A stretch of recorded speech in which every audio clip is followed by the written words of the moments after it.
you do not understand white supremacy, what it is, and how it works, everything else that you do understand will confuse you. In all of these 9 areas of activity, economics, education, entertainment, labor, law, politics, religion, sex, and war. Anywhere on the planet, minute by minute, day by day, all of the time, all of the time, all of the time. Good morning and welcome to the February the 13th edition of the Counter Racist Code Show with Mr. Neely Fuller Jr. I am your co-host, Mr. Bobby, and we thank you for tuning in and listening to today's edition of the Counter Racist Code Show. As you already know, and if you are a new listener, this show is not rehearsed. It is completely off of the cuff. Mr. Fuller and I do not sit down and discuss what we are going to say, how we are going to say it. It's just the way that it is. That means that you will find some mistakes in it. It may be offensive to you, it may not, but it's real, it's raw, and that's just the way it is. So we thank you for listening. Now, we would like for you to be a participant in the on the show, and all you have to do is do this. Call this number, 516-453-9921. Now, you can listen to the program, or you can do this. You can, if you have a question, just press the number 1 button, and when the call screener comes on, they'll ask your name, and you'll just state your name. And if you have, in that question, if you have a little brief comment, and we do stress that you make your comment brief, because there are a lot of people around the world that are listening, and they may have something to say. And obviously, we cannot entertain everybody, but make it brief and concise so that Mr. Fuller can answer your question. Keep in mind, you may have several questions in there, but the rule is you only ask one question, and do not go to a second question until after the first question is answered. And again, remember that we are on a limited time basis, so you may not be able to get your second question in. Please, ma'am, please, sir, do that. Now, if you are a new caller, we have something special for you, and that is when you do call in, make sure that you tell the call screener that you are a new caller, and we will make sure that you will be heard on your call. Again, you give your name, and just wait till I acknowledge you, and then you can ask your question. You can also join the chat room, and all you have to do is go to blogtalkradio.com. When you get there, then a menu will come up for programs, and the program you want is the Produce Justice Show. You click on that, the Produce Justice Show comes up, and then there's a little box where it's available for you to join the chat room. You click on that, and you are in the chat room. Now, when you're in there, I would ask, ma'am or sir, please do not ask me a question to ask Mr. Fuller, because the chat room is just for chatters. Now, occasionally there is something that may be said in there, and I will pick it up, and then I will formulate a question that I may ask Mr. Fuller. And if you have done that, I will give you the credit. Joe so-and-so had this to say. Just make sure that whatever you say that you can have some documentation, or you can back up what you are saying, some evidence. Yeah, because we deal in the truth. We deal in the truth. Unless you state it's just your opinion, but what is your opinion based on? Okay. And lastly, you can do this. You can Gmail me at the numeral 7, Mr. Bobby, MRBOBBY, @gmail.com. I will get it. Now, I may not read it today, probably will not read it today because the Gmails are stacked up. But when we have the call volume is slow, then I will read your Gmail and have Mr. Fuller address your concern, and I will let you know that that's what's going on. Okay, got all that out of the way. Mr. Fuller will be discussing his book, and you can get the book by going to producejustice.com. And I'm going to tell you right now, anything that Mr. Fuller is going to say today will not vary from that book. It's right there.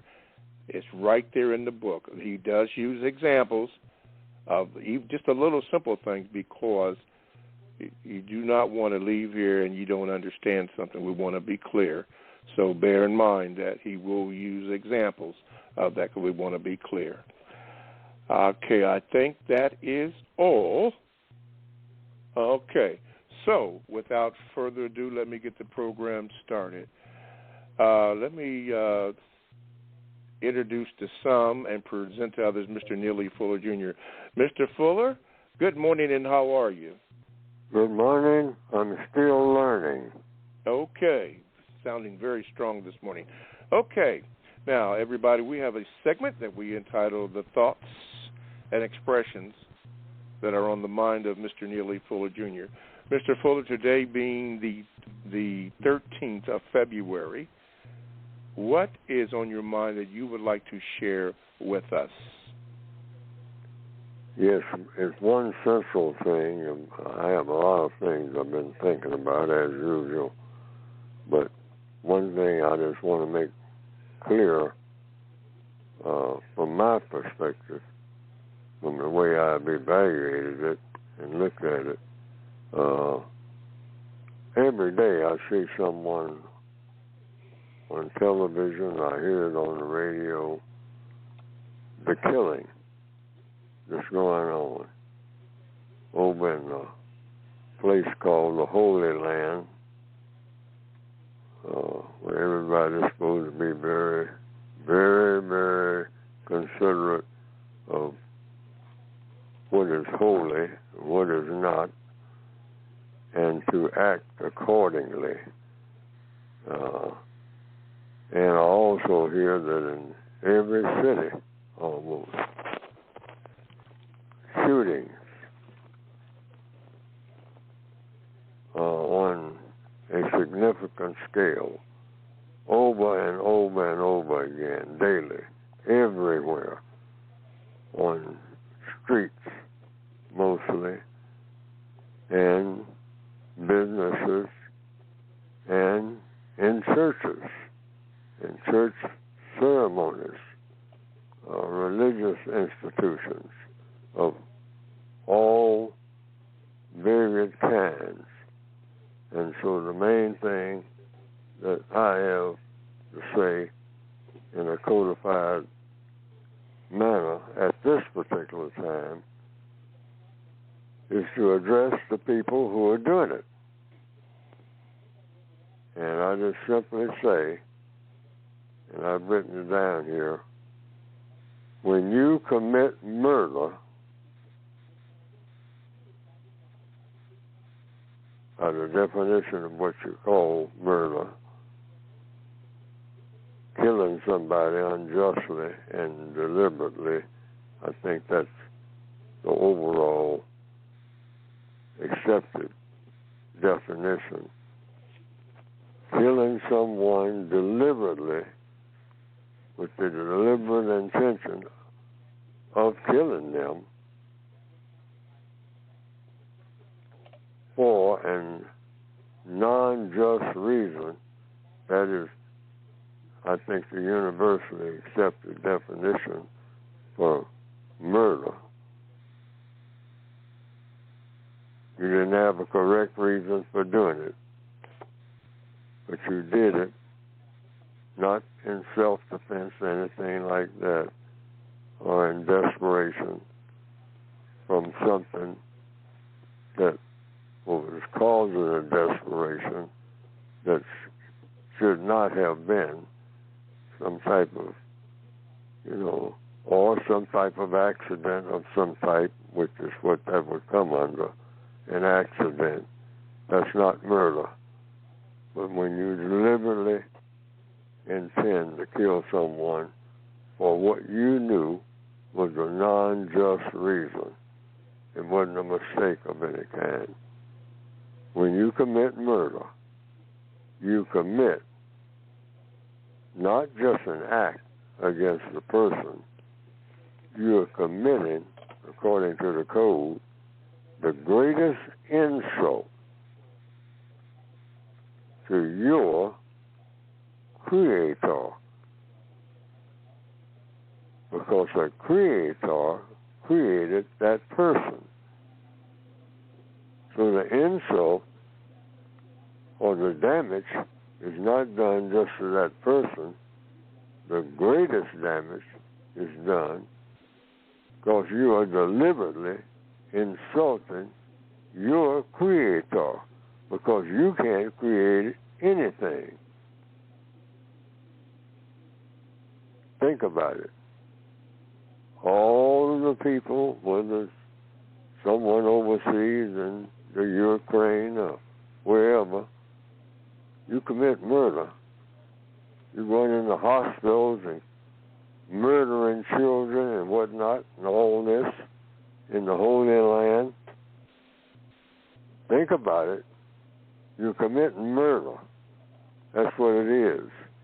You're talking about casualty rates and all like that. Call it what it is. It's murder. A child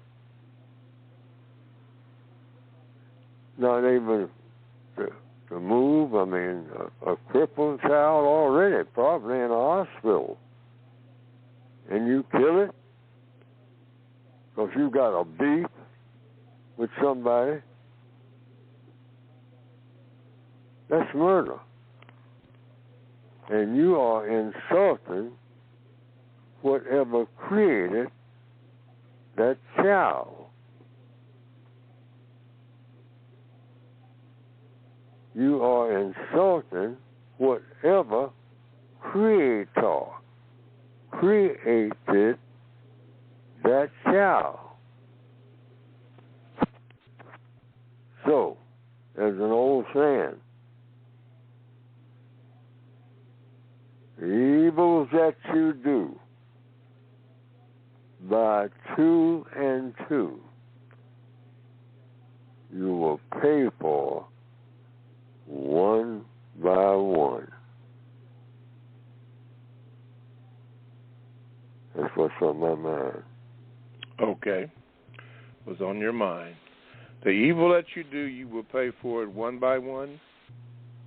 The evils that you do by 2 and 2, you will pay for. That's the law of compensation. That's not my saying. Mm-hmm. It's an old saying. I don't know the origin. Okay. The evils that you do by 2 and 2, you will pay for 1 by 1. You think you're getting away with something. Okay, let's keep on. Mm-hmm. Whether you're the head of Russia or the Ukraine or somebody in the Holy Land, remember, individually, it's being noticed. You want to get noticed, you got it. Mm-hmm. Because you have been insulted. If you commit murder, you have insulted the Creator of the person that you murdered. It's not just between you and the beef with somebody down the block. You got to deal with the Creator of what was created in this thing. Okay. This is an overall business. Mm-hmm. Now, is there a specific reason why that was on your mind that you wanted to bring forth to the people who are listening? Because it's logical. I go out here and murder somebody. I didn't create that person that I murdered. Mm-hmm. So that person has a Creator. Alrighty. And that Creator might be the same Creator that created me. So I got to deal with that wait a minute, the Creator says, I made a creation here. And did I give you instructions to go out and murder what I created? Mm-hmm. Okay. You didn't create nothing. You go something comes into the world that you didn't produce.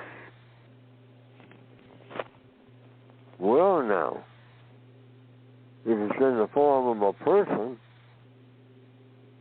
you're talking about this beef you got that you got to sell with your 9mm, and you go in a few blocks and go speeding away in a vehicle, and you say you got him. Well, the law of compensation says something might got you. I see. After that. Okay. And it might be the creator of what you destroyed that you cannot create. Alrighty. Could be. Alrighty. Don't forget, everybody, when you call in, let me see the number, 516-453-9921. Make sure that you give the call screener your name, and I'm looking at my screen here. The person in the area code 254, don't forget to give the call screener your name. Let's go to the calls, and Leona in the Midwest. Let me see here if I can get you in here, Leona. Wait a minute. Again, still working with this new screen. Okay, Leona, you on with Mr. Fuller. Good morning, and what is your question? Good morning, Grand Rising, Mr. Bobby and Mr. Fuller. Mr. Fuller, in the original copy of the United Independent Compensatory Code System Concept book, the original version, 1984, on page 23, it says the following. It says, 4 basic motivating factors in people behavior in the known universe. 1, racism. 2, reaction to racism. 3, sexual expression. 4, reaction to sexual expression. Now, it says here that racism in the form of white supremacy is the greatest motivating force by people that exists among people in the known universe. It goes on to say, it says, sexual intercourse or sexual play is the second greatest motivating force by people that exist among the people of the known universe. Every person in the known universe is either engaging in acts of sexual intercourse and or sexual play, or he or she is at all times, directly or indirectly, reacting to those who are so engaged. Both the acts of sexual intercourse and or sexual play and the reactions to such acts affects all people in all areas of activity, including economics, education, entertainment, labor, law, politics, religion, sex, and war. My question, Mr. Fuller, could you elaborate that on that a little more? This idea of people are reacting to sexual intercourse or sexual play, and how it affects all people in all areas of activity. I was hoping you might offer an example of, or an illustration of, one illustration of how that's working. Oh, okay. Mr. Fuller? A great part of what people think about all day is sex.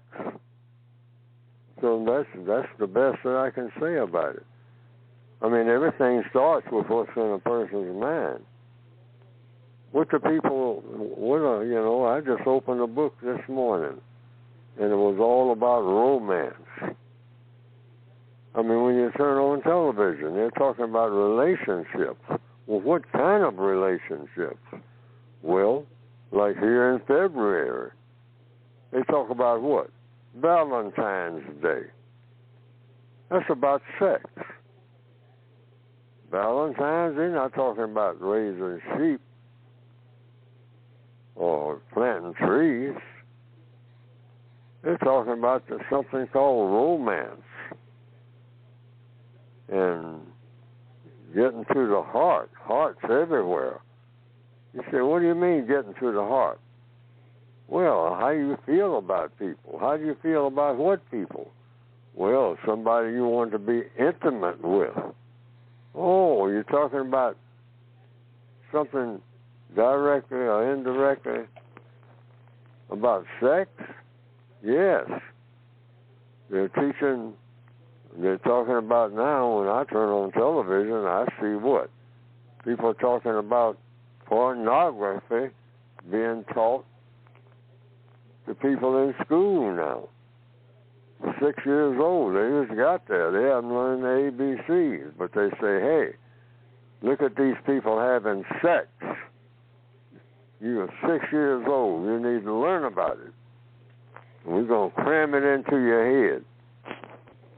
And then we got some teachers here that's going to show you all the details, and it's really going to get good. This is progress, particularly to all you dark-skinned people out there. He's talking about CRT and all like that, and slavery and whatnot. Yes, this is Black History Month, but you need to know about how to do it before you learn anything into your thick skulls. And that's what's going on. So, television, and what they call popular culture, tells me, and I hope I'm not digressing from your question, but I'm saying it's everywhere. I mean, people, that's one of the first things I learned about, directly and indirectly, how important that is.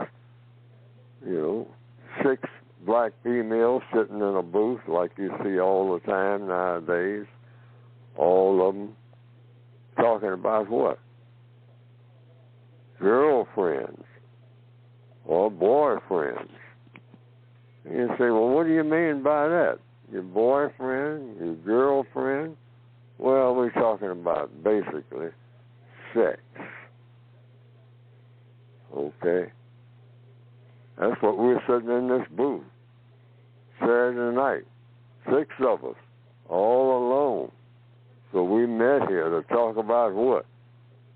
Our girlfriends, our boyfriends, our some type of friends. What do you mean by that? In one word. Well, sex. How about that? So that's what it's all about. You ask the question, I mean, why do I say that that's the motivating force? People, they say a soldier just went over the hill back when I was in the military. I always thought first, he went over the hill, he's AWOL, he's absent without leave. That's what they call it, AWOL, absent without leave. Mm-hmm. You're supposed to be here on the base, but you have gone through the gate and disappeared, and that happened a lot.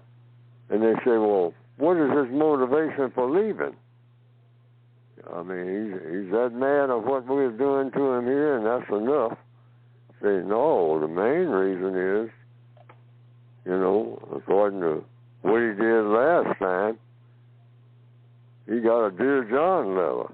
Well, what's a Dear John letter? A letter from his girlfriend saying, Dear John, I met somebody else.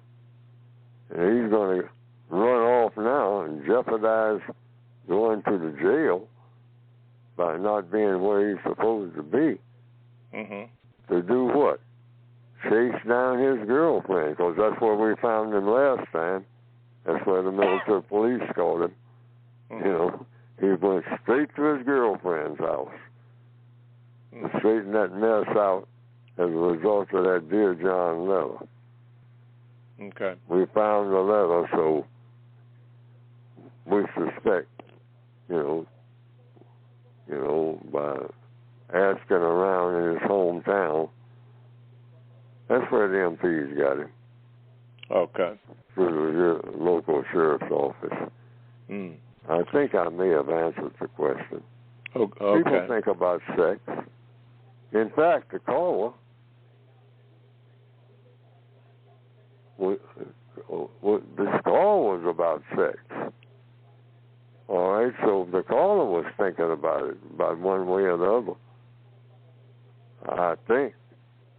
be thinking about it in order to make this call about that. That's right. That is correct. Wow. Is that correct? Okay. Yes, sir. Yes, sir. Yeah. That is correct. It's suddenly on people's minds until they, and then I said about the reaction to it. Now, Neely Fuller's reacting to it. Okay? Because I react to other people's sexual engagement at my age. I mean, when I was real young, I was saying, them old folks, they always peeping out of the curtain, checking to see what somebody else is doing, because they ain't doing it no more. Okay. That's what I said when I was young. I said, that old lady across the street always checking on me when I come over here to see my girlfriend. Peeping behind the curtain. Yeah. So Mr. Fuller, with the example of the soldier, AWOL soldier, he was reacting to that was a reaction to sexual expression, whatever, and his reaction impacted the other soldiers on the field, directly or indirectly. Must be thousands of soldiers. I mean, who said, because they've told me that when I was in the military. I got a letter from my girlfriend, and they practically breaking down and crying and whatnot, and she done run off with somebody, and her mother said she don't even know where she is, and nobody saw this coming, and I got to get permission to go on leave, and if they don't give me permission, I'm going anyway. Yeah. Okay. I heard that a lot when I was in. Yeah, not good. Okay, well, anyway, Leona, thank you very much. And let me transition to this. Matter of fact, we're going to go right into the break. Thank you, Leona. You're listening to the Counter Racist Code Show with Mr. Neely Fuller Jr., and we definitely would like for you to question or call in, and that is at 516-453-9921 to ask your question and have Mr. Fuller address whatever the issue that you have. You can do that. You can also join the chat room. All you have to do is go to blogtalkradio.com, click on where it says programs. You click that bad boy on, and then a list of shows comes up, and you want to produce just a show. You click on that. Then the window for the chat room becomes available for you to enter into that. And then you can do your thing. Gmail. You could Gmail me if you would like for me to read that. Bear in mind that it probably will not be read today, but all you have to do is go to my Gmail address, which is the numeral 7, Mr. Bobby, MRBOBBY, at gmail.com. I will get it. I will let you know that I got it, and at a certain time your Gmail will be read, which I will inform you of that. And then you can listen to your Gmail and have Mr. Fuller's response. First-time callers, by the way, when you do call in, make sure that you tell the call screener that this is your first-time caller, and you will be heard. Okay, let's go back to the phone lines, and we're going to go to Cool Breeze. Everybody knows him as Talif from Youngstown, Ohio. Get ready, Cool Breeze. Let's see if I can get you on here. Let me see here. Yes. Go ahead, Talif. You're on with Mr. Fuller. Good morning, and what is your question? Top of the morning, Mr. Bobby. Yes, Mr. sir. Fuller. Hope your health is, everybody's health is well today. Mr. Fuller, I do have a question for you, but I want to ask you something. Maybe sometime today, you mentioned the word Constitution last week, and I didn't ask you, and nobody asked you, because you always tell us to ask questions. Well, what is your definition of the word Constitution? And I want to get off the phone and listen, but I want you to answer that first, but I want you to also address what you tell, because a lot of people call me and say, well, what does Mr. Fuller mean about how he talks about the American flag. Now, I understand, because I don't really watch sports anymore, that there were two national anthems that were sung, a so-called black national anthem and a regular national anthem at the Super Bowl. And I know you made a statement at one time that how you relate to that flag. So I'm going to get off the phone with Mr. Fuller. People have asked me that can't, I know a guy that's at work that listens to you. He started listening to you for me. He said, well, what did Mr. Fuller mean about Constitution? I said, well, I will ask him for you, and maybe he can address his statement he always makes about the flag, when just like he talks about what white supremacy is. And thank you for accepting my call. And Mr. Fuller, Mr. Bobby, and everybody else listen. Have a great day, and hopefully your health will be good. All right, Talik. All right, Mr. Fuller, first of all, the Constitution, and then we'll go to the flag question after you answer the question on your thoughts on the Constitution. The Constitution, to my understanding, means the basis for your thought, speech, and action. Meaning whatever is your thought. So you think about something, and then you speak on the thing that you're thinking about, and then you act on the thing that you're speaking about and thinking about. And they say that everything has a constitution. So they say, so there's something called the Constitution of the United States. That comes up with another thing about what is the United States, okay? But the Constitution itself just means the basis for your thinking and your speaking, because you think, then you speak on what you're thinking about, then you act. So they say these are the things you think about and you speak about and you act on it, and then they'll list a whole bunch of things that you're thinking about, and a whole bunch of things that you speak about, and a whole bunch of things that you act on. And they have something called the Constitution of people who are united, because states are supposed to be people, we the people, and we saw the United States of and for America. And I'm saying, and I started to say, and I'm beginning to continue to say, on everything that black people do now, rather than saying America's doing anything against black people, which is not true, when you stop and think about what is America. You know, well, America keeps doing harm to me. What is America? I mean, will anybody stop and ask that question? I'm asking it when I ask other people, and it just runs right past them, like I didn't even ask the question. I say, hold everything, stop. Stop. I say it all the time. What is America? You know, what I get is empty, with scholars and everybody else. Empty. Silence.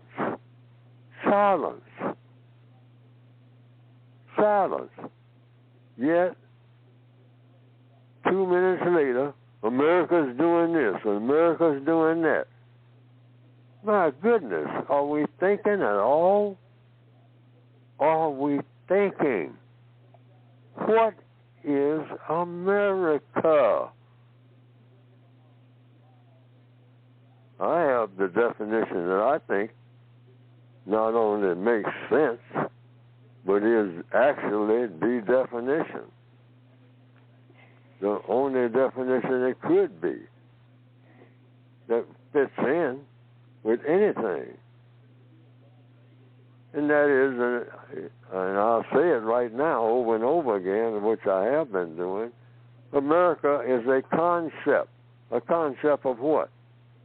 Justice. And justice doesn't exist. So America doesn't exist. That's coming from Neely Fuller. And I go into any court, any time of day or night, half sleep or whatever, and testify to that and ask somebody to prove that I just said something that's not true. That's the truth. America is an idea that has never existed. And I can't get people to even examine that. Yet people talk all the time. America did this to me. America did that. America, I ain't pledging no allegiance to America. America is a concept. And what is a concept for? That's a question to you of justice. When you say the word America, you're talking about justice. Well, justice, well, you can't get no justice and whatnot. I say, well, can we? What is justice? Yes, that's right. What is justice? Guaranteeing that no person is mistreated and guaranteeing that the person that needs help the most gets the most constructive help. So everybody should want to be an American. Everybody should be practicing Americanism. But nobody has done it because nobody has produced justice. Okay. So America doesn't exist because justice doesn't exist anywhere that anybody says it does on this planet. So how can you accuse Americans of doing anything when Americans will have to be people who practice justice, and nobody practices justice? So what are you talking about? Okay. But now if you say white supremacists, now we're talking. Yes. All right. Now, yeah, the white supremacists did this.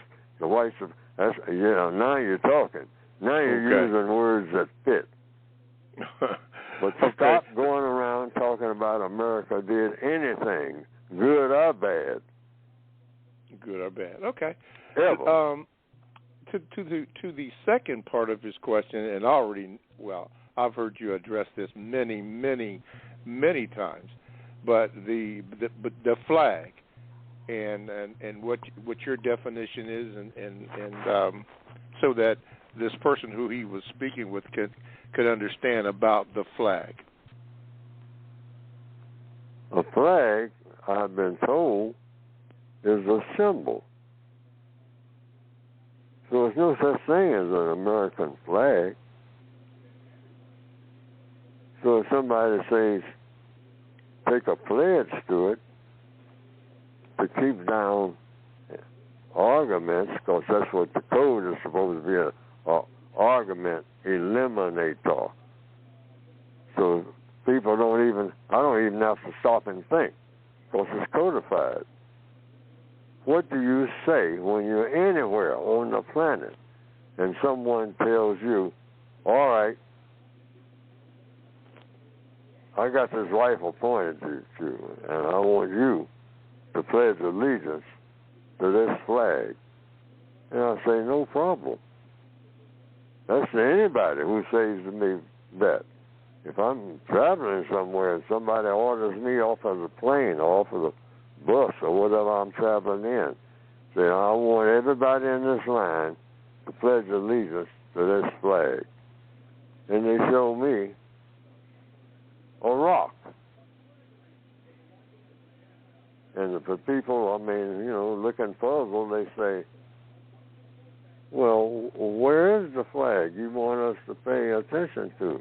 So you see that green rock over there? That's our flag.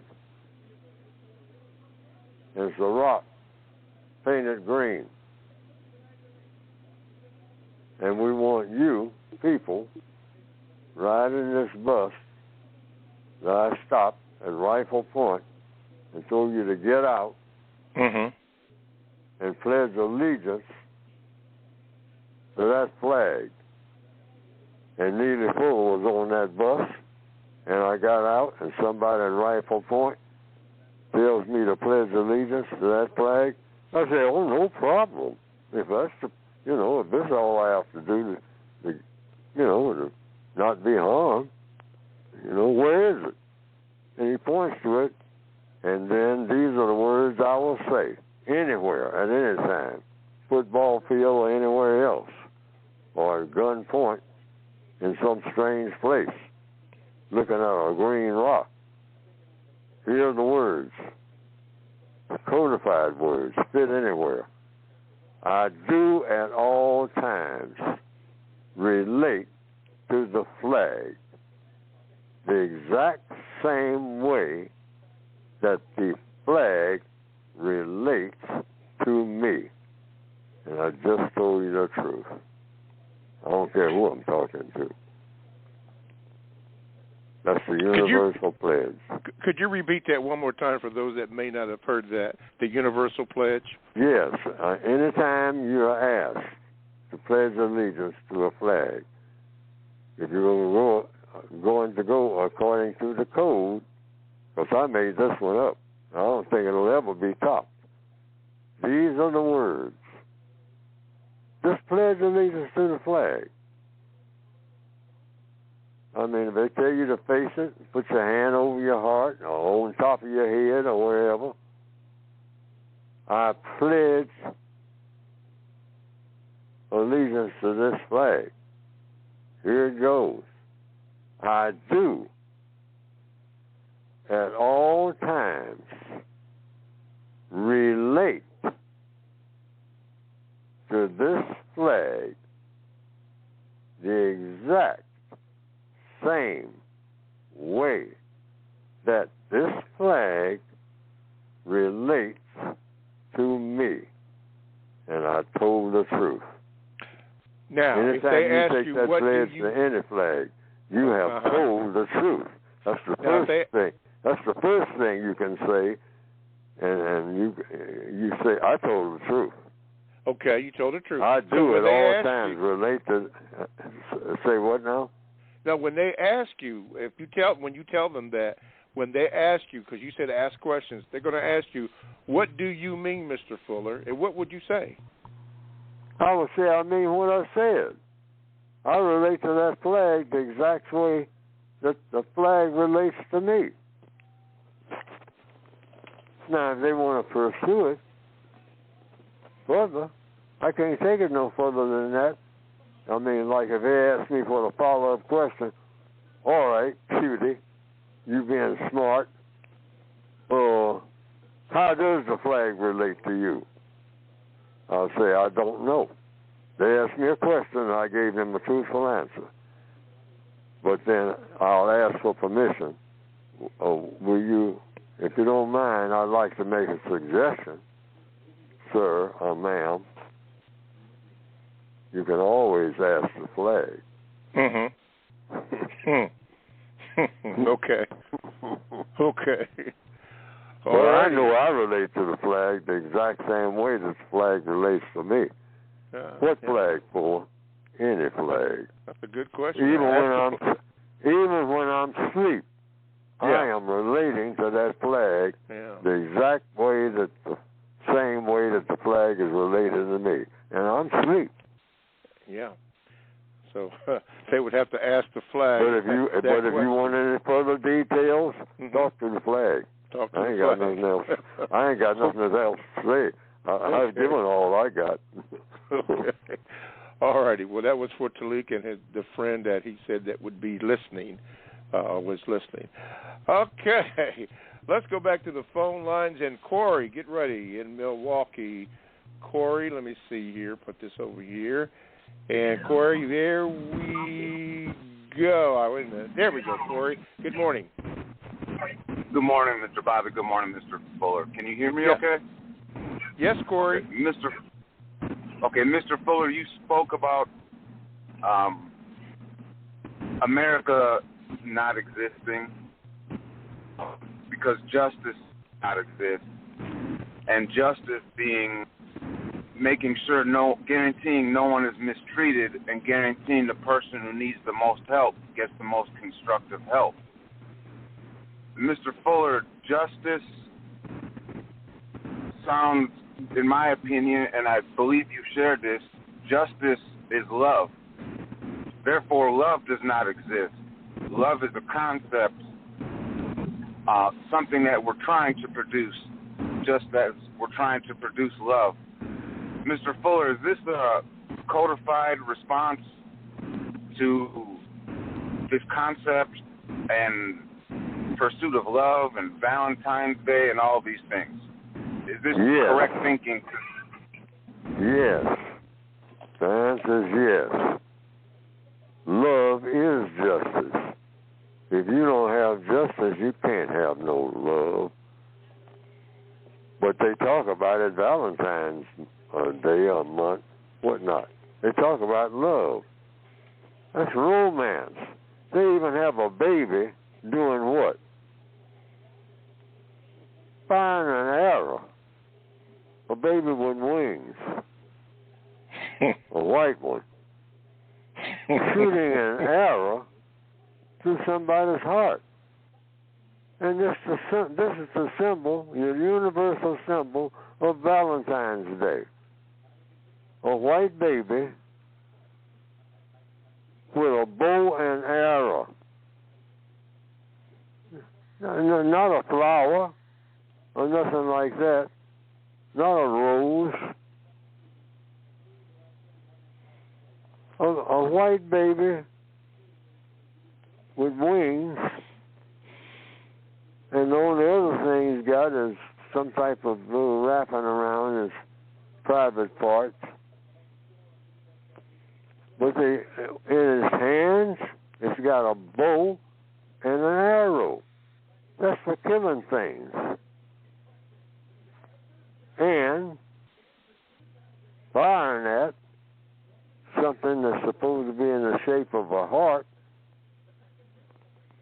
and they call it romance. They call it the arrow of love. I mean, a bow and an arrow? You would think it would be a daisy or a tulip or something. Well, that comes later. Yeah. After you kill the person, then you got flowers at the funeral. Is that what you're saying? See, we need to pay attention to what we're looking at.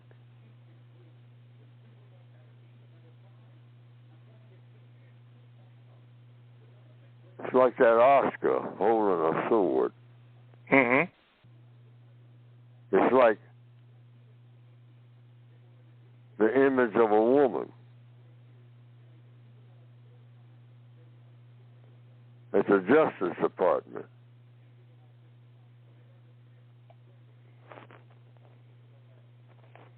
What's that got to do with anything? The statue of justice, the image of what appears to be a white woman. Is America a corporation? I think somebody can probably flash it up on their TV screen from somewhere on the internet. I think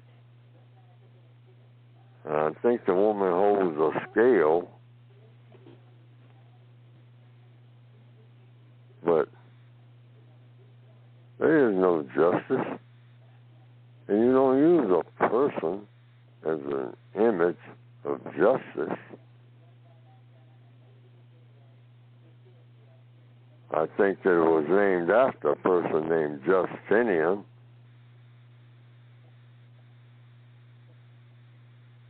In ancient times. But justice, according to what I have written, because I didn't like the definitions that I saw, and I didn't like them because it ain't nothing to like. It didn't make sense. But guaranteeing that no person is mistreated and guaranteeing that the person that needs help the most, that's Neely Fuller's compensatory definition, and I think it is better than any definition that you'll find in any dictionary or any encyclopedia, because it makes the most sense, because you can measure it. You know when you got it, you know when you haven't. All the definitions I looked up, I couldn't make sense out of none of them. Now somebody else can try it, and if you come up with a definition that beats the one that I put out there, because I'm always willing to go with what's best. That's what the code is all about. No way I can get around that, because that's the root of the code. Go with what's best in everything, not in just in some things. So just because I came up with that definition doesn't say that's the final word. Anybody that comes up with another one that's better, I'll grab it in a minute and say that's the best definition and say where it came from, so it won't be any confusion. Yes. Okay. Thank you, Corey, for your question here. In the remaining moments, there was a question last week, Mr. Fuller, and someone had mentioned that United States, the so-called United States, is a corporation. So when looking this up under family, an article that was produced by Susanna Bowling, let me read this to you to be perfectly clear. It was 3 years ago, January the 26th, 2021. She writes, did you know the United States, now this is important, she said, did you know the United States, all in caps, isn't a country, it's a corporation. In all contract law, it is always significant that all caps are used when referencing a corporate name, a legal, clear distinction from a live individual.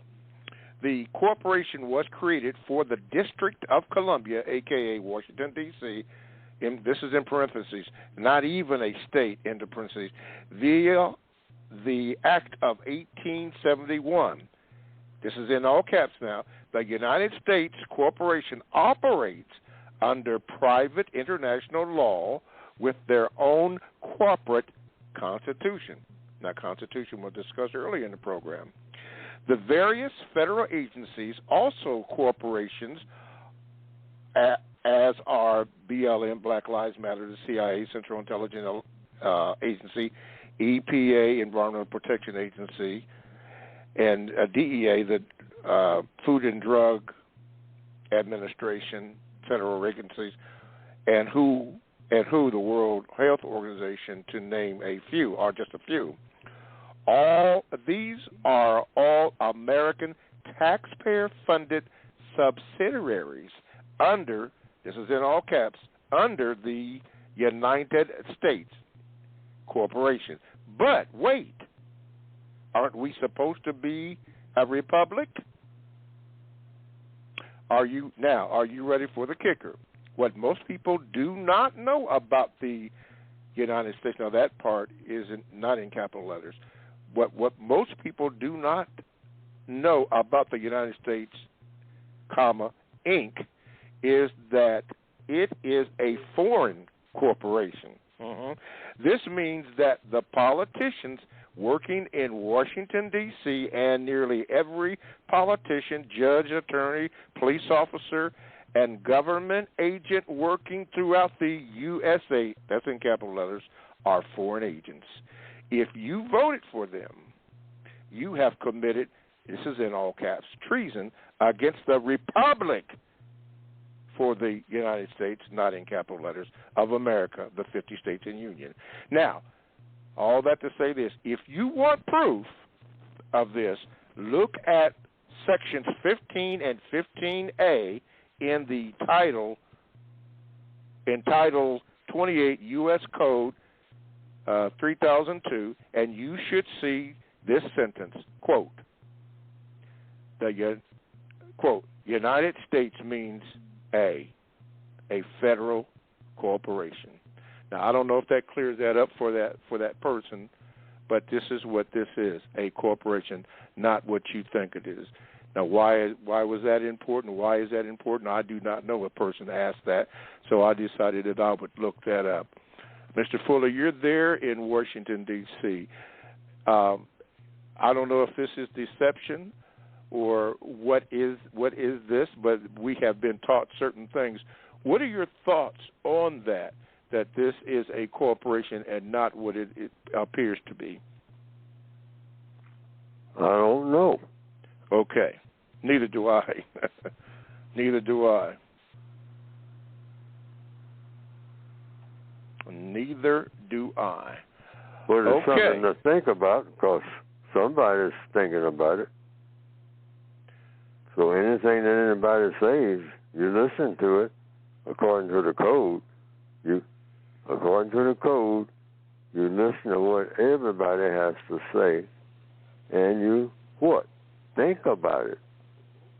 And then you might can speak on it, whatever it is that you think to say, and then you act on it if there's anything that you can act on that will make things the way they ought to be. Because that's what this program is all about, and that's what the code is all about. It's open-ended. It's open-ended. Anything that anybody says, you think about it. That's the first thing you do. Is think about it. And if you think that it's worth speaking about, speak about it. And if you think it's worth acting on, act on it in order to do what? 2 words that you hear on this program all the time. Mm-hmm. Constructive results. The constructive results, which makes me think about what Tariq said, or that person wanted to say in relation to, your comment about the flag. And I remember that in school or grade school, they taught us to say the Pledge of Allegiance to the flag, which I did say. I pledge my allegiance to the flag of the United States of America. And then it said, and to the republic for which it stands, one nation under God, indivisible, with liberty and justice for all. Even now, I'm a little clear on that, but I wasn't aware at the time that I was saying that this is a corporation, and that those words, some of those words, were not in capital letters. So it brought about confusion, to me, which is why when I heard the universal pledge to the flag, I had to embrace it. I appreciate the fact that you made mention of that, because before then, I was just confused. Didn't know what was going on. So I'm very glad that you had mentioned that. Listen, how about that? We have come to the end of the first hour of the Counter-Racist Code Show. So, Mr. Fuller, in the remaining 1 minute in the first hour, I'm going to give that to you. Think about everything that I said in the first hour for the listeners. I will say. So if you didn't hear the first hour,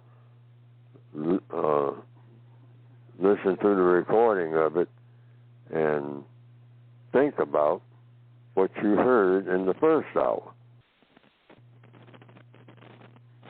as we go into the second hour. As we go to the second hour. Because that's what I'm doing. Mm-hmm. I'm thinking about what was said in the first hour as we go into the second hour. But I'd like to just add, if Neely Fuller's asked a question about, well, you're talking about the United States and you're talking about the federal government, and I say there's only one government that I'm aware of, and that's the system of white supremacy. All righty. We'll leave that there and get ready for the second hour. So for those who have to go into, we thank you for listening to the first hour, but we have a second hour of the Counter-Racist Code Show. Don't forget to order your books if you haven't already, and you can get the books by going to producejustice.com. That is producejustice.com. So if you have to go, we'll hopefully see you next week. And if you're going to stay, stick and stay, don't go away. The second hour will commence in 5 seconds.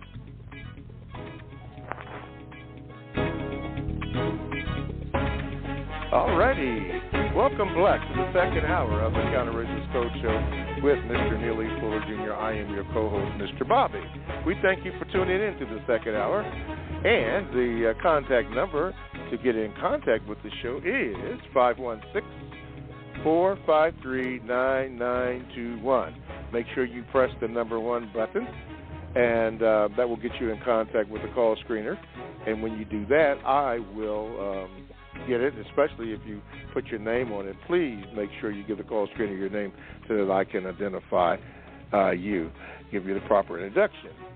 Now, if you would like to participate in the show via the Gmail, all you have to do is write to my Gmail address or text to my Gmail address, which is the numero 7, Mr. Bobby, MRBOBBY @gmail.com. I will get that and I will read that, which I'm going to do starting off the second hour, and you can hear yourself that. I will let you know when you're about your Gmail so that you can hear your Gmail read and so forth. And lastly, you can join the chat room. All you have to do is go to blogtalkradio.com, and then you make sure that you click on where it says programs. You click the program icon, and then when you do that, then a list of shows will come up, and then you want to get the Produce Justice show.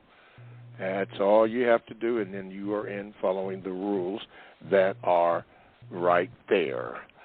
Okay, all the books can be received by going to producejustice.com, and there are various things on that website.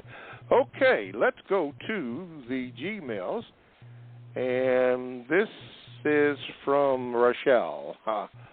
Okay, says this. It says, Mr. Fuller, hello, Mr. Fuller. Why do white people report on events that reveal the criminal act of racism against a non-white person? There's a follow-up question to that. Okay, the question is why do white people report on events that reveal the criminal act of racism against a non-white person? Well, because they think that it helps to give strength. The white supremacists do everything and anything that they think will strengthen the system of white supremacy in one or more areas of activity, and all of them collectively. More strength in economics, more strength in education, entertainment, labor, law, politics, religion, and white supremacy is a religion, sex, and war. Everything that the white supremacists do, the only thing they look at is they're going to make white supremacy stronger. They don't care about nothing else. Is it going to, whatever it is that anybody is doing, is it going to help make white supremacy stronger than it already is? And it's the strongest game in town so far. It dominates the entire planet, the system of white supremacy. It's a political, meaning people, system that dominates the thought, speech, and actions and reactions of all of the people, directly and indirectly, on the planet. There's no other system of government by people. Now, the government of the creation, of the creator of the universe, that's a different thing. Mm-hmm. But among people, the strongest government, because you have government, I mean, a mother with a baby is a government. But the strongest government is the system of white supremacy. So anything that the white supremacists do It's automatically according to the code. It is doing that to make white supremacists stronger. I mean, you don't have to think about it twice. If you think about it once, you got it once. Anything that white supremacists do is to make white supremacists stronger. Otherwise, they ain't doing it. Okay.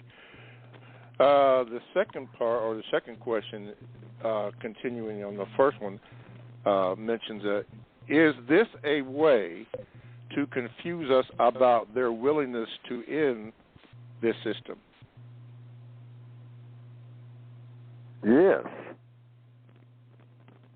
The white supremacists know that in order to dominate people forever, you got to keep them confused.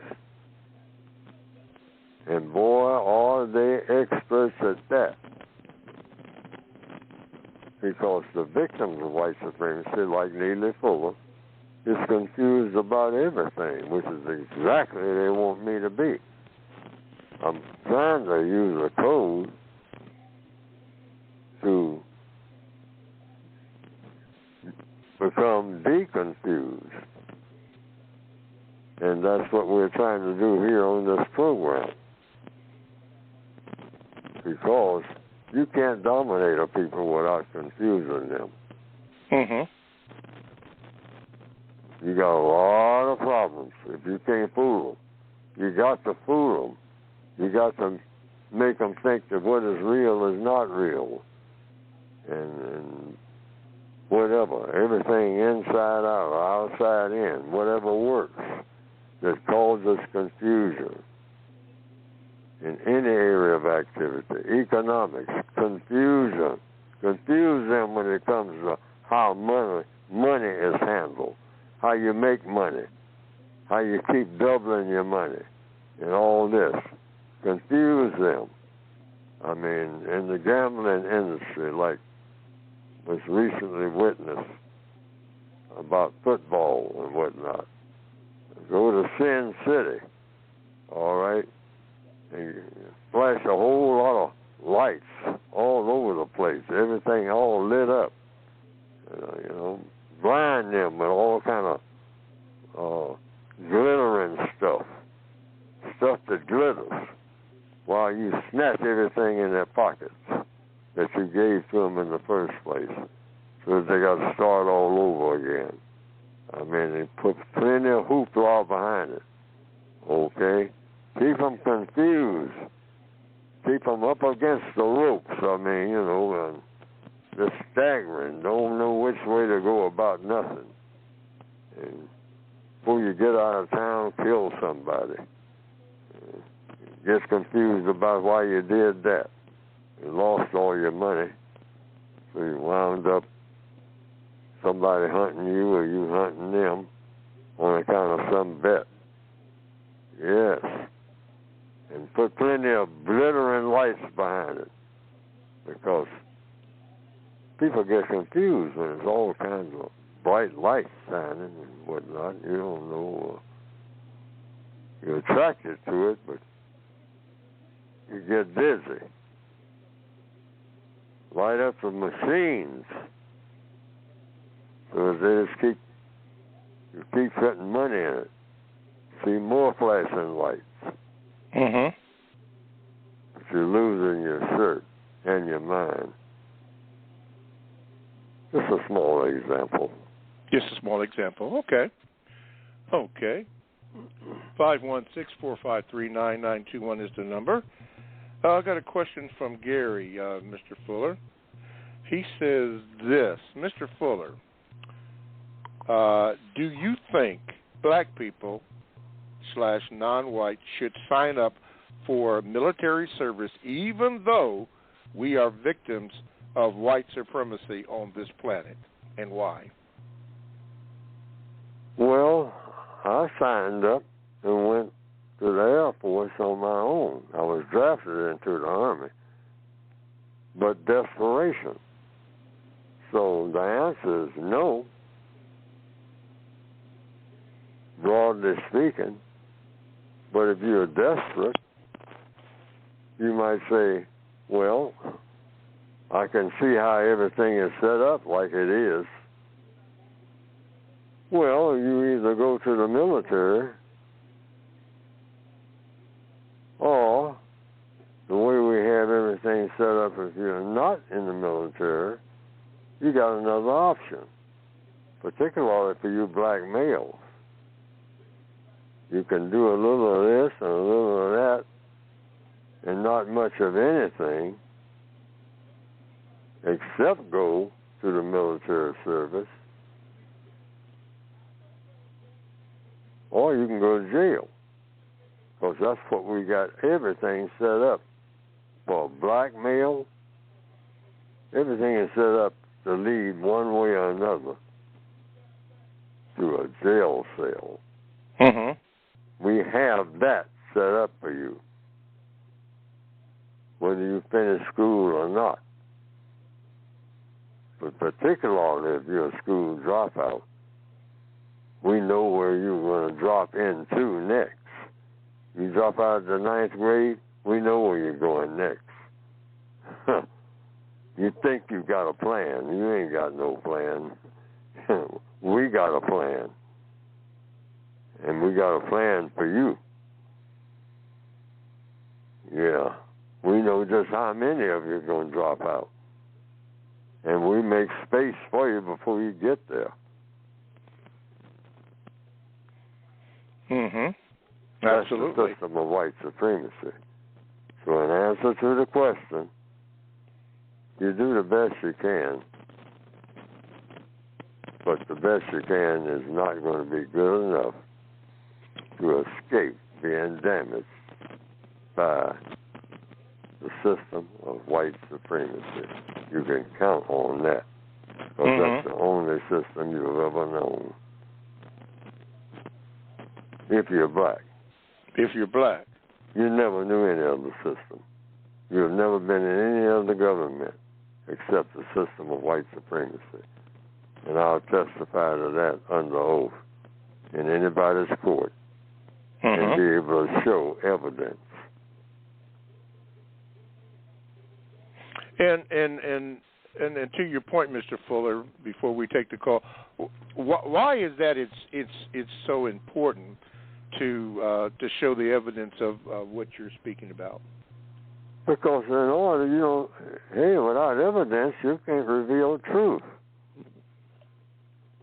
How are you going to reveal truth? That's the question. How do you reveal truth without evidence? I mean, there's a biblical saying, the evidence of things unseen. Okay. Yeah, talking about faith. Yes. Yes, faith is the substance of things hoped for. And you can say that. I say that on the witness stand. Since they say you take an oath to a Bible, I mean, with one hand on the Bible, and then they say within the same breath, separation of what? Church and state. Church and state, yeah. That's an old cliche saying. Okay. But then they'll have a Bible right there in court. And you don't go as no witness or nothing else until you put your hand on it. Okay. But that's a Bible. That's a religious object. They don't say put your hand on the Constitution of the United States. Okay. So, and then in the Constitution, they say religious freedom. Well, now, how many religions are there in the known universe? Are there on Earth? They say some say that they're talking about all the tribal religions. They're talking about thousands of religions. Okay? So you're going to have all of their textbooks? and you won't have room for none of the witnesses or nobody else. You have books stacked up all over the streets outside. Sounds like confusion to me. Yeah, you'll have to run up and down the streets putting your hand on both of them before you can on all of them, thousands of them, before you can testify. Okay. Got a hand up here. Let's take a call here. Let's go to Nicolette in Maryland. Let's see, Nicolette, let me see if I can get you on here. There you go. Nicolette. Hey, good morning, Mr. Fuller. Good morning, Mr. Bobby. So I'm glad I'm always on code because I'm headed to legislation now to talk about what y'all talking about today of the evidence of misassessment of the police in our neighborhoods that give us these charges that once I just learned the Brandy law that once, even if they have evidence that it can free you, once you're convicted, you can't reverse that. So I'm going to speak about that tonight in legislation. So, Mr. Fuller, I know I haven't got back to you about the book being in Maryland yet, but hopefully I have that soon when I have time to go and check that out. And I just thank y'all for always keeping me on code. That's it. I didn't have a question or anything. I just thank y'all today. All righty. Thank you there, Nicolette. Well, hope that produces constructive results. Speaking about constructive results, and you spoke just a little bit about that, this morning in the first hour, but what are your thoughts on the shooting down in Texas? I think it was Joel Osteen's church. There was a shooting going in, I think, during one of his services. I think it was the Spanish service where allegedly a woman came in a trench coat and a backpack and opened up, it had a rifle, I don't know what kind it was, but opened up and started firing away. She was subsequently killed by the staff that was on guard, I think some police officers and so forth, in a church. What are your thoughts on that, Mr. Fuller? That's the type of thing that the system of white supremacists breeds. Like I said, on Valentine's Day, Cupid spun an arrow. I mean, so, hey, this is Valentine's month and whatnot, and so you go and shoot somebody and say you love them, okay? I killed her, Your Honor. Why did I kill her? Because I loved her. People have said that in court. I killed her because I loved her. Well, now, that raises a question. What do you do with people that you hate? You kill for love. Confusion. The white supremacists love it. Now, what I think about that lady doing what she's doing what she's been taught to do by the system of white supremacy. You kill people. You worship guns and arrows and swords. You make movies. I mean, if you got something about romance, you might have a little killing in there, or a lot. I killed her because I loved her. Yeah, mix the two. Love, killing. They go together. That's what the white supremacist system does to people's minds. To the minds, exactly. Yes, see, it's all in the mind. She had that in her mind. This is the thing to do. Not go somewhere, to feed somebody out in front of the church. Said, you all like some sandwiches and whatnot? I know you're probably hungry, so I just came here to do my little part at a religious service. But she took a gun. Now, where did she get that idea? But that's something to do. The white supremacist system says it all day long, in what they call folklore, what they call entertainment. It's all about death. Murder mysteries is about entertainment.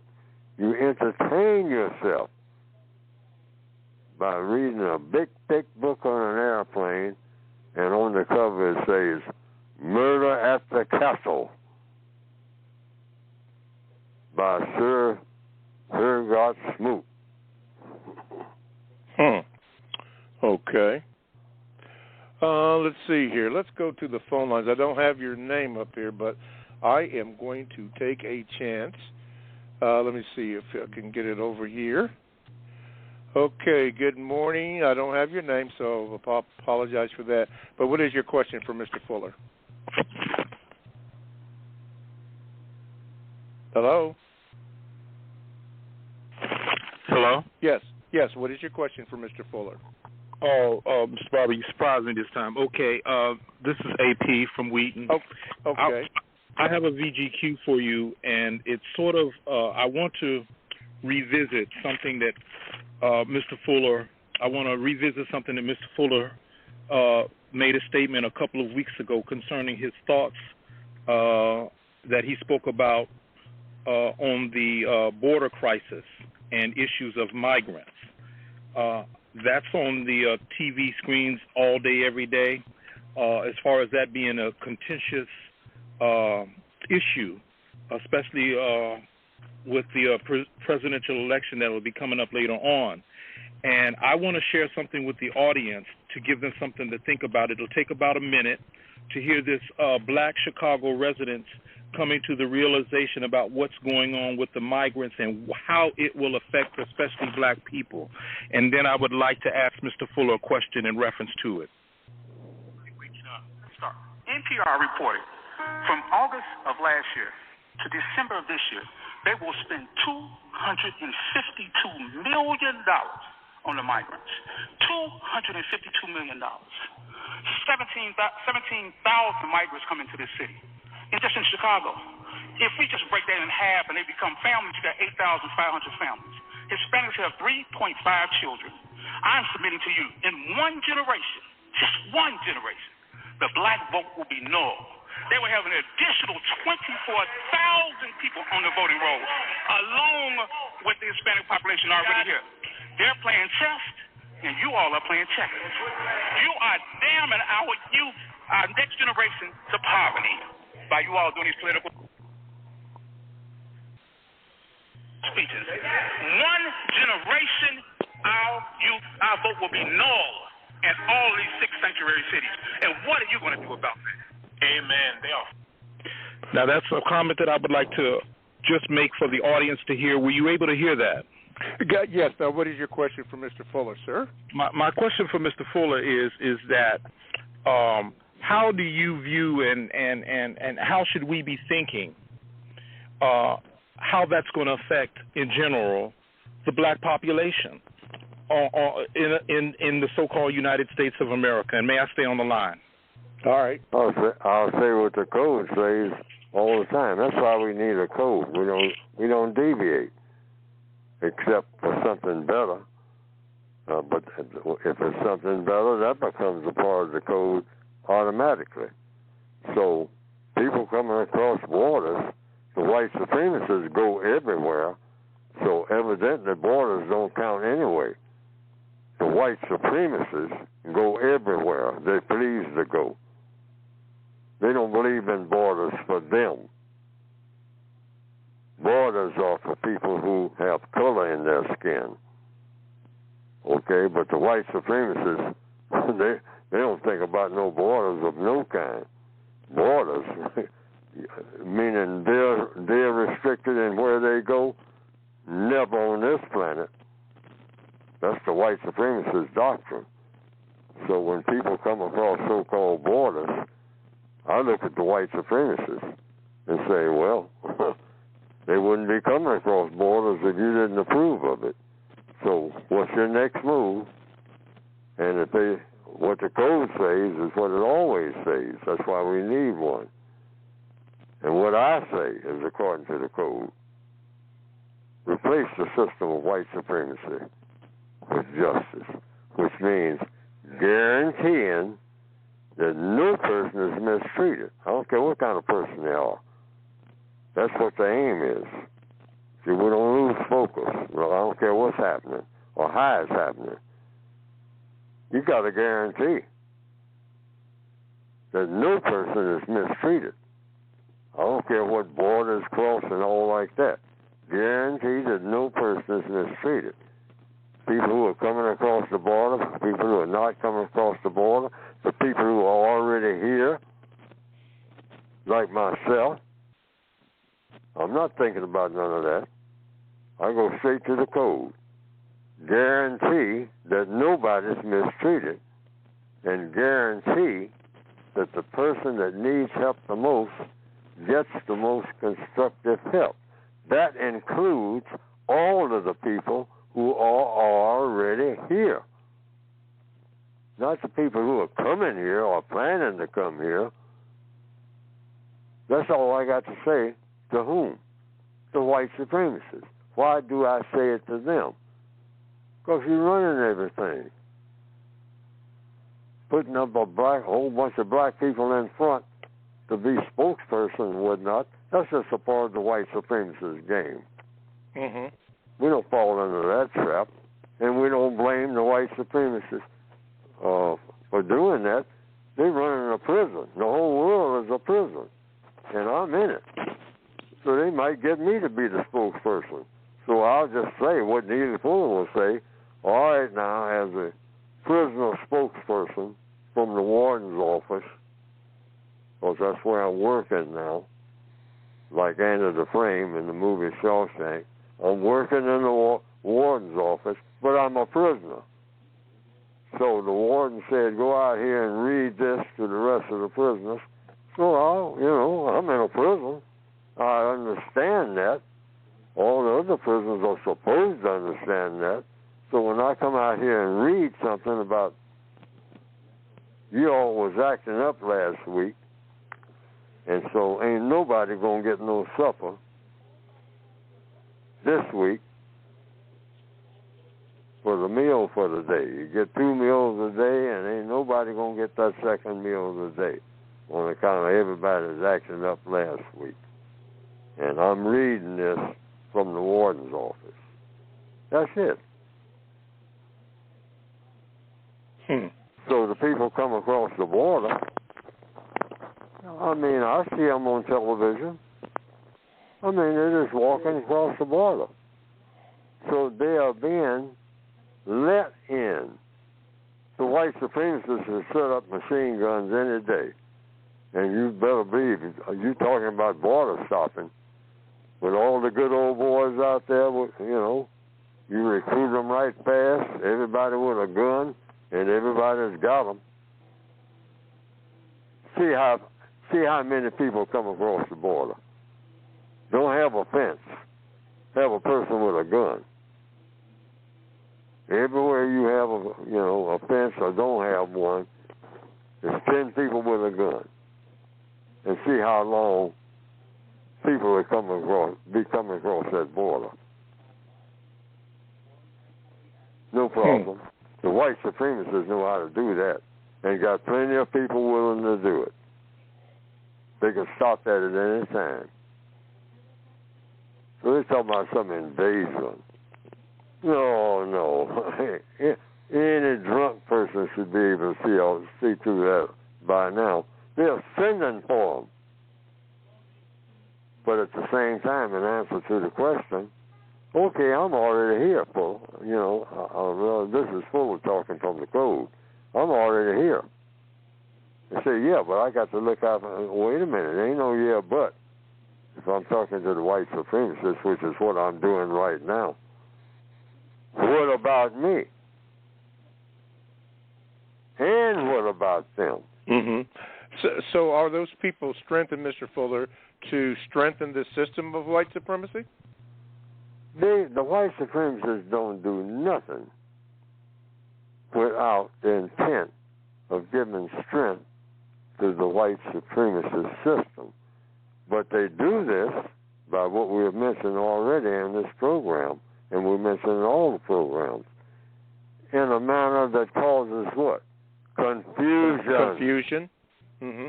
But see, if you're codified, you try to stay in the deconfused mode. So I'm not confused. I said, wait a minute, they're letting them in. They ain't sneaking.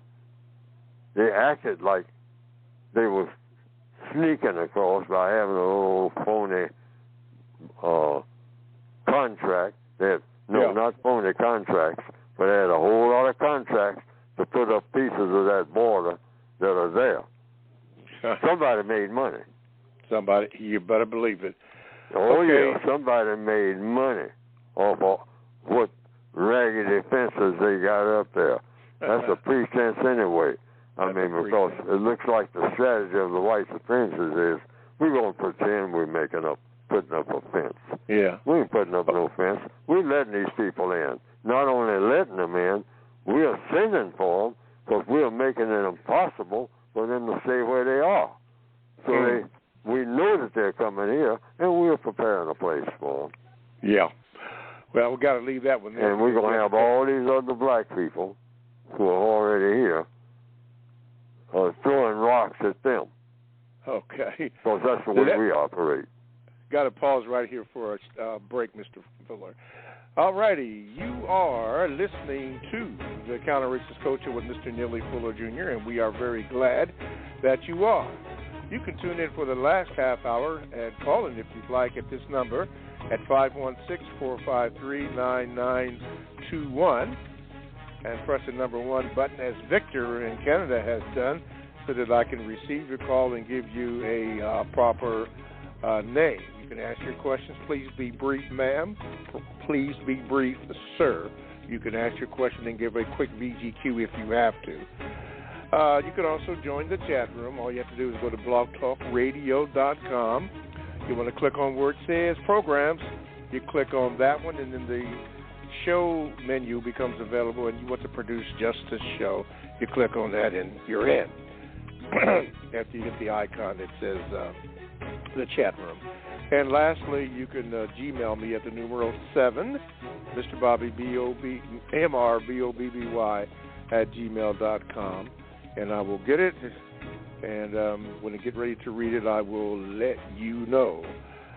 The books, and we're going to have Mr. Fuller talk about his book after we take a call here or two, can be obtained by going to producejustice.com, producejustice.com. Maybe Mr. Fuller will mention something about his book list or his movie list. We don't know what he's going to do, but we will certainly ask.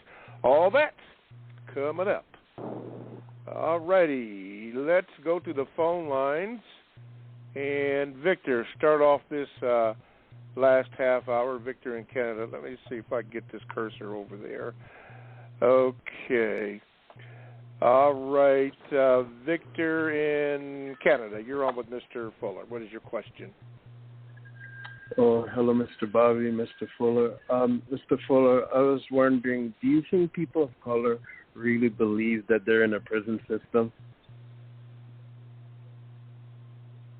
Well, from what I see so far, or what I hear, rather, I don't hear black people saying that. So I don't know what black people believe by what kind of system they're in. I say, according to the evidence, and that's why I'm on this program, you're in the system of white supremacy.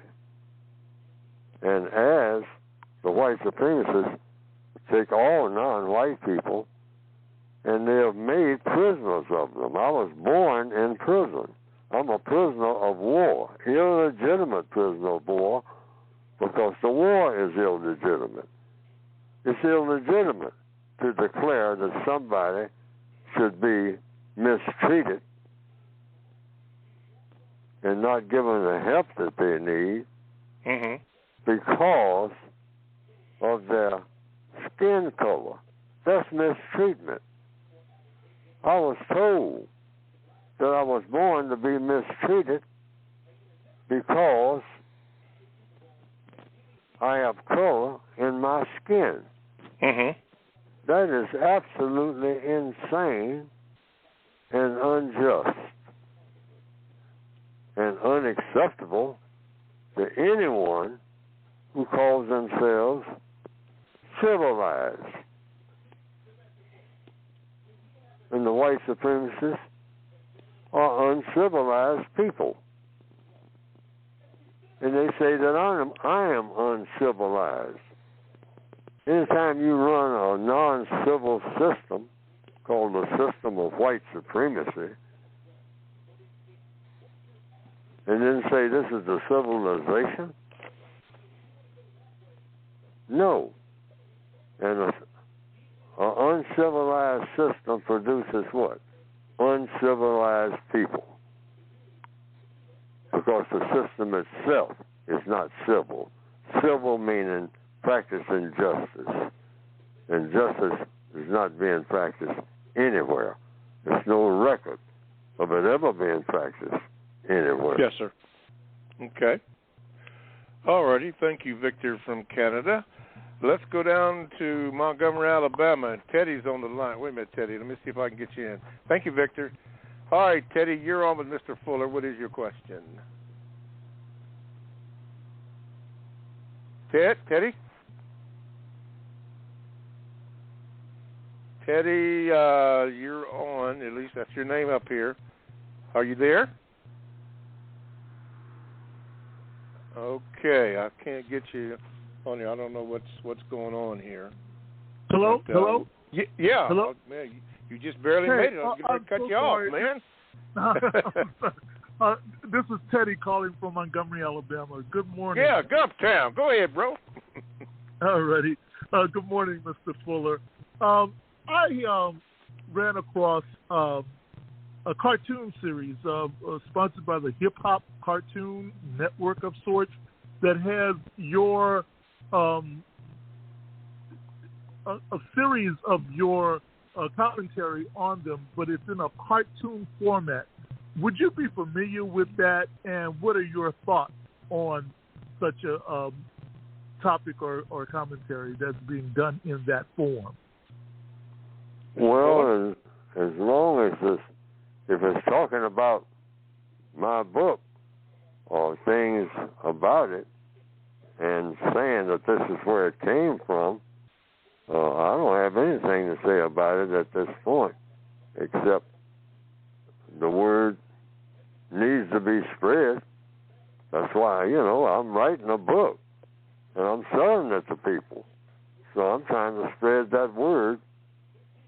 And at this point, the only thing that I ask is that they show the source so that it won't be what? It's not to build Neely Fuller up or help to sell his book.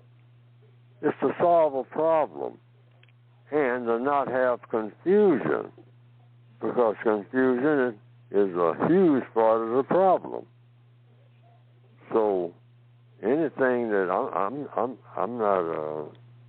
not what you call tech savvy, and so some people on some occasions have shown me some of the cartoons, and they do carry the message, I say, of what's in the book. As long as they're faithful to what's in the book or what's coming out of these programs, like right now, mine, here on the internet, that's what it's all about. I'm trying to get the viewpoints from the way I see it out, and I think that the way I see it is correct worldwide. I don't think I've said anything that's not correct or made any kind of suggestion that shouldn't be made. And if anybody runs across anything like that, I want them to really snatch me by the ear and then put it in my ear. Whatever correction needs to be made on whatever suggestions, and I have written a book of suggestions about what to do about all of the problems of this planet. The major one being, you got to get rid of racism, or you're not going to get rid of nothing that needs to be gotten rid of that has to do with people. That's the premise of everything that I'm saying. And anybody who can help along those lines reveal truth in such manner is to best help produce justice and correctness planet-wise. Because if it doesn't spread to the whole planet, it's not going to work. It's not going to work, yes. Mm-hmm. The poison will still be there. You have to uproot the source of the poison. Mm-hmm. And like Martin Luther King has said, over and over again, or it is repeated, any threat to justice anywhere is a threat to justice everywhere. Everywhere. Or something like that. Okay. And he is absolutely correct. That's another word I want people to watch now that I'm thinking about it. You got to watch people, including Neely Fuller, who use that word absolutely. Mm-hmm. I hear that word everywhere now. I've gotten to the place where I'm having to stop because I was guilty of it. Absolutely. Absolutely. Absolutely. You hear that. I mean, I heard a lady on television the other night, and her whole delivery, she was a teacher at a college, was the word absolutely. She'd say 2 words, 3 words, then say absolutely. And if somebody else said anything, she'd say absolutely. That would be the first word she'd say, and then she'd say after whatever is said, absolutely. Like you're force feeding it. That's, we don't want to force it. They call it propaganda. Yeah. All right? Yes. We don't want to get into propaganda. Propaganda is just a sophisticated... Propaganda is what? A sophisticated way of saying something that is not true. That's not true. Okay. All right, Teddy, did you have anything else you want to add to it? No, thank you for taking my call. Have a great day, y'all. All right. Thank you, Teddy. Teddy down in Montgomery, Alabama. Yeah. No, Teddy. Okay, Mr. Fuller. It's time to elaborate on that wonderful book that you have. So the floor is now yours to speak about your book.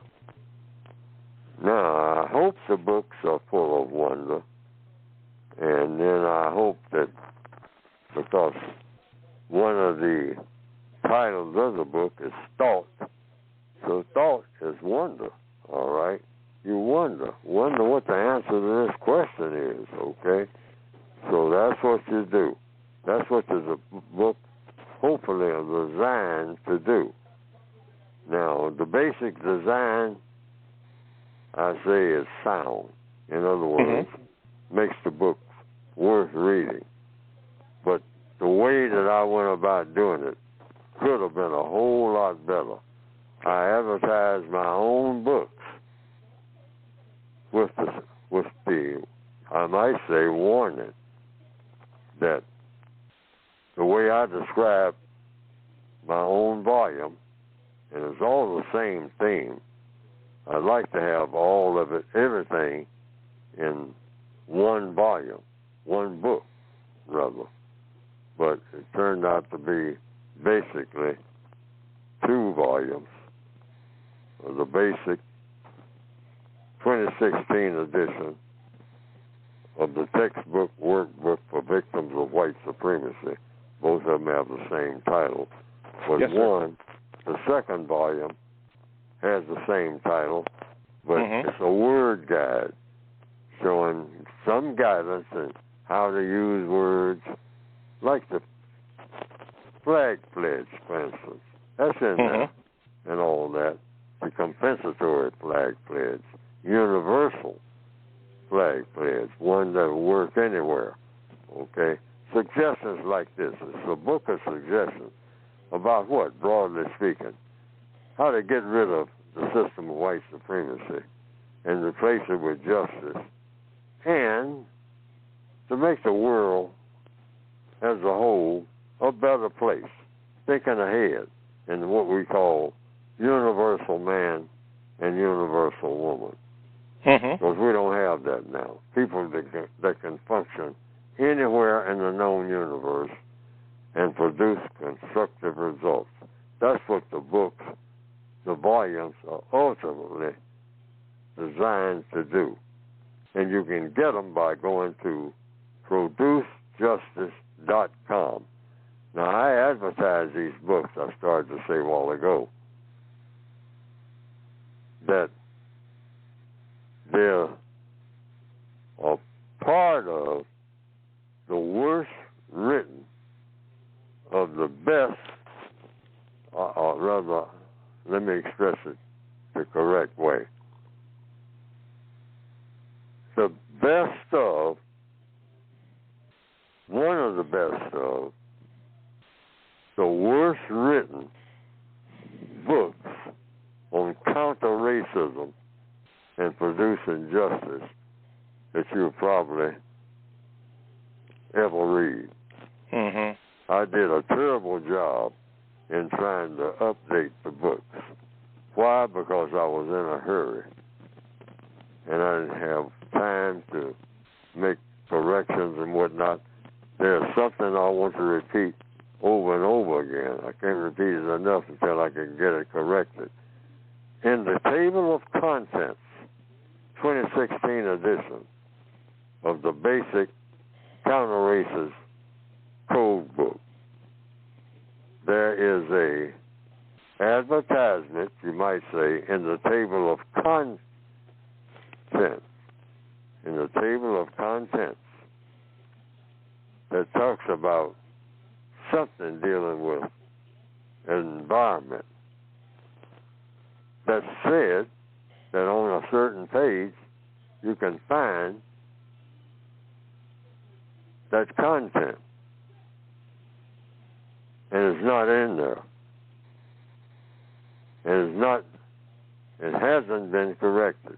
In some way, sometime, that's got to be corrected. Got to be corrected, so that people all over the world who have all the book already. If something is in the table of contents, okay, in any book, it should be in the book. But this is in the table of contents that deals with racism and environment, I think. Okay. Yeah, because it's been reported to me. That was left out of the book, the 2016 edition. Now, that's sloppy. And a book with that kind of price on it, that is unforgivable. But it's, it was somehow got overlooked. Got overlooked. Well, that happened. So I was trying to keep up with everything, what everybody was doing, and that it's not in there. Okay. But I just want to explain that periodically, if not every time. I want to make that clear. So the books are not well written by my own standards. I know a well-written book. People write them all the time. Most books are well written, but mine are not. I mean, the last 2 volumes that I put out, don't compare with the first one. Okay, well, not everybody shares that, Mr. Fuller. Right. I guess that not everybody says that, but I'm saying the books are still worthy of having, because there are some books that say a whole lot without saying much of anything. Without saying much of anything. Particularly when it says, things about what to do about the problem. Exactly. So these books do say things. There's a lot in here that you can get by going to Produce Justice that say a whole lot. You can just look in the back of the 2016 edition, and it's just some quotes that have things that you can think about and speak about and do. Alrighty. To help solve problems, which is what I really want to center on. Does it help solve a problem? ProduceJustice.com. Yes. Alrighty. Let's go to the phone lines, and let's go to Dallas, DFW area. Yeah, that's my airport. Ray, got you, man. Talk to us. Yes, good morning, Mr. Bobby. If you can leave me on the line, sir, I have 2 questions. Good morning, Mr. Fuller. According to the code, an individual should never ask for love, an apology, or respect. If justice does not exist, why are non-white people begging the white supremacists for justice? Say that again. The question is? Yes. According to the code, you should not ask for love, an apology, or respect. Why should non-white people ask for justice from the white supremacists if it does not exist? Because you can always, could, not only could, but you should. They're the prison masters. You always ask if you are an illegitimate prisoner. That's the only thing you can do. You ask to be let out of this prison, to abolish the prison, really, because the prison is on account of you've been convicted of being committing a crime, and the crime is, they say, being born black, non-white. That's a crime, according to the white supremacists. And so we're born in a system, everybody who's on the planet now, where non-white people are a crime for being here on this planet. And the crime was being born non-white, according to the white supremacists. That's an illegitimate charge. That's number one. Because it doesn't make sense. It's not logical that you declare that people shouldn't have been born and they shouldn't be here because of the color of their skin. That's what you're saying. But since they are here, they need to be punished. Be punished. That's what the white supremacists are saying by being white supremacists. This is your punishment for committing a crime, and the crime is you were born with color in your skin. That's the crime. That's an illegitimate charge, and I'm an illegitimate prisoner. So I ask the people who have said that I was illegitimate,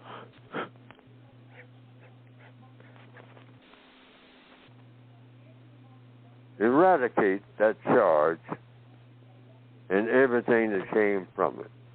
Okay. And replace it with something that must replace it, called justice. Because this is a non-justice proposition and practice that you have in operation worldwide now. All of it. All of it, yes. Illegitimate. Okay. So illegitimate charges, illegitimate prisoners. You've made us illegitimate children. Everything illegitimate, including your government, the system of white supremacy. Okay. Let me get to his second question here. Wait a minute. Ray, what is your second question? Yes, if the white supremacists allow the victims of white supremacy to obtain all of the information that they have, why would the white supremacists allow the information that would eliminate the system of white supremacy to be obtained? Oh, I don't know. They're allowing me to talk so far, and but my guess is they have come to the conclusion, well, nobody's listening to that fool. So the white supremacists are very scientific. They have taken a look at me. They know about me, and they're saying black people are not reacting to what this guy Neely Fuller is saying. They're paying attention to all the people we want them to pay attention to, because we got limits for them. All right. And we got limits for Fuller, but Fuller don't need nothing limited to him. Let him talk. Because ain't nobody paying no attention to him nowhere. We don't mention him, ever. You don't hear white people talking about what Neely Fuller said, ever. Not one white person, ever. You hear them repeating what I say when it's to their advantage. Like one caller said last week, when the white supremacists say, oh, a lot of black people will interpret what he is saying as praise for us. So, as long as they interpret it that way, if they think that's what he's doing, praising us, let it roll. But when they start thinking, no, he's causing them to think thoughts that they haven't thought about before. Now, Neely Fuller is going to, in answer to your question, now that's when I'm in trouble. Mm-hmm. The white supremacists always make a gaze. They're very intelligent people. So they say, well, hey, him and his little old messy book, he couldn't even write a book straight. I mean, ain't nobody paying no attention to him. And I don't think they ever will. So, I don't think they ever will. Mm-hmm.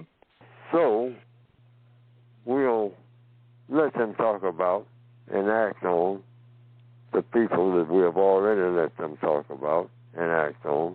We're still in business, so that's true. That, you know, none of them out there are effective at what they're doing. So, you know, so Neely Fuller's way down on the list. We'll get to him. Yeah, we'll get to him when he moves to a higher rung on the ladder. All righty. All right. Thank you, Ray, for your question. I think this might be the final question coming up, Mr. Fuller, but I was just looking in the chat room, and the question was asked. The person is not online now, but the question was asked, is being black an asset or liability? What is the code? How would the code address that to answer that? If being black is an asset or a liability, that's what I'm looking at on the screen. Yes. An asset to whom? Being black. According to the code. According to the code, being black is an asset to whatever created us. That's the only thing I can come up with. Why were we created? I say we were created for the same reason all people were created. Now, this is just my guess. Why are we here? Lots of people ask that question, and so I've been asked that question. So I say, according to logic, we're here to solve problems. What problems? I ask myself. Whatever problems are presented to you. And I say the race problem is the biggest problem that's been presented to me. So my job is to solve that problem. I see. Well, we're going to have to leave it there for this. Everything is clear to me. We're going to have to leave it there for this week. Maybe I can try to remember to pick it up on next week because there was a question to be asked for that. But we have come to just about the conclusion of this second hour and the conclusion of today's 2-hour program. So, Mr. Fuller, we thank you, all the callers. We thank you for calling in with your questions and the Gmails that were read. And, Mr. Fuller, the final 57 seconds belongs to you. What would you say, sir? What I started with this morning. When you commit murder, you commit the greatest insult to your Creator. Every gangbanger should think about that. You're not just killing the person. You are insulting your Creator. And I think it might be some payments due when you do that. Okay. Your Creator. That's between you and your Creator. Not between you and your gang members. All righty. Well, we'll say with that, we'll say goodbye to that. All right. Listen, everybody, produce justice. ProduceJustice.com. That's where you get all the books and information. We thank you for listening. Forgive us for any mistakes, and we'll try to do better the next time we're on the air. Everybody have a good week. Thank you, Mr. Fuller. Thank everybody.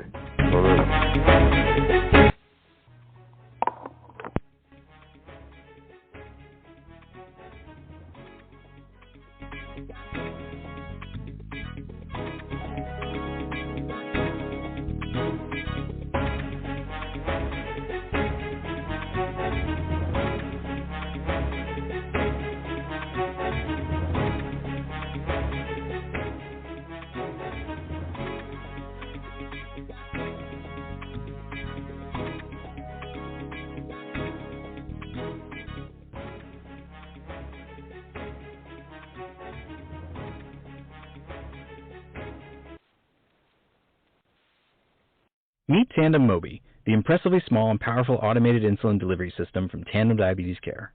The Tandem Mobi insulin pump is about the size of an earbuds case, which means it offers wearability like never before. Wear it on body with an adhesive sleeve, clip it to your clothing, or simply slip it into the coin pocket of your pants. Discover a pump designed to fit your lifestyle, and do what moves you with Tandem Mobi. Learn more at tandemdiabetes.com. Adhesive sleeves sold separately, RX only, indicated for patients with type 1 diabetes, 6 years and older. Safety info available at tandemdiabetes.com/safety-info. After countless steps and more than a few miles, your dog drives you forward one last time to make that final climb. And as the rising sun peeks out from the horizon, you know, incredible happens here, because it starts here. With the fuel that makes it all possible, ProPlan Sport. Discover advanced nutrition made to fuel strength and stamina in active dogs like yours at ProPlansport.com. There are lots of people you might want to share a Vrbo with. You may want to do a romantic getaway, enjoy a beach house with friends, or book a trip for the whole family. But one person you'll never want to share your stay with is the host. When you book a Vrbo, the host doesn't stay with you, so the only people you'll share the space with are your people. Vrbo Private Vacation Rentals. Relax, you booked a Vrbo.